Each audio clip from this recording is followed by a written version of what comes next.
vymyslieť niečo viac dobre.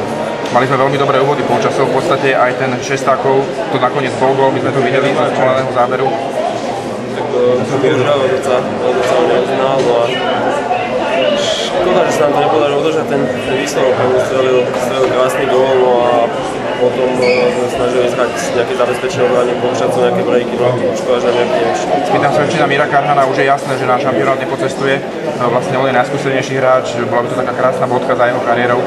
Ako to vnímaš, že necestuje?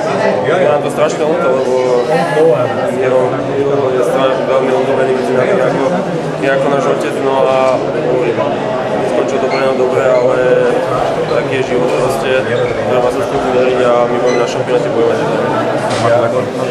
Ešte to podvedomie, že pracujeme meniny pri týchto súbojoch a hlavne pri takýchto súperoch, ktorí idú nebojacne a tvrdo do tých súbojov, alebo už to vôbec nevnímaš? No nie, už na to už som na sa zabudol, samozrejme, že ešte tá noha hlavne po tých zápasoch to nie je citlivá, ale ja som rád, že dneska som odohral celý zápas bez nejakých väčších problémov a už som to cítil lepšie aj kondične, čiže neviem, že už to bude ďalej len lepšie. To znamená, že ešte to ľaduješ potom, lebo to opúcha, alebo len cítiš nejakú takú bolesť? Tak stále ešte od procedúry vlastne celé to sústredenie a budeme pokračovať ďalej.